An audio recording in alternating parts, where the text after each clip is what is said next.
I've been doing paper sculpture for a number of years, and there was a member from aerospace engineering that reached out asking if I was interested in doing origami-inspired research. You only have so much space in a rocket, and you have to cram everything as tight as possible into it, but you need it to be larger once it gets to space. So like, how do you do that? And so origami has kind of been a reference point for a lot of these different structures for a long time. This deployable structure is a Mura Ori pattern, which has been used on, I think it was the Super Flyer unit, which is so basically like the solar panels, that to collect solar energy, they're very, very large, but again, you want them to be as small as possible. So when they're in the spacecraft, it might be really small like this. And once they get into space, they'll deploy to a much larger scale.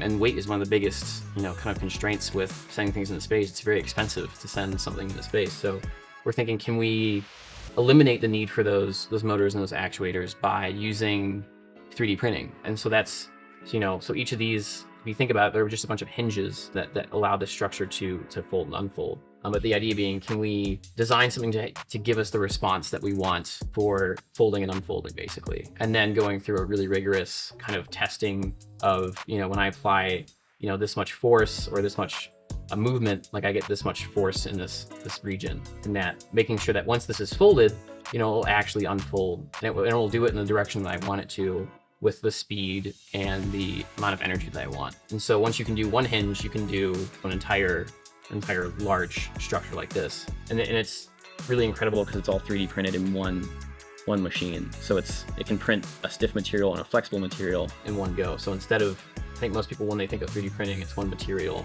and it's usually rigid, but this technology allows us to combine, really advanced engineering materials with kind of origami concepts, and this might just be folding something once, in one direction. It's a very simple hinge, but you can 3D print a structure like this once we have the hinges figured out, and kind of show that you can use that for deployable spacecraft. I think the skills that you learn as an artist, I think you're becoming a professional problem solver. I think a lot of the skills that you develop in art are useful and are the same skills that you use in research. My perspective has been, oh wow, like artists are actually really good at doing research and helping with these sort of problems. Like stamps is so unique in the sense that it's not just an art and design school by itself. It's embedded within, a larger university. And I don't think that, I would have been able to do this work if it weren't for being at this program, because if it were just art and design, I wouldn't have these sort of connections. And so I think that's like a huge thing, yeah.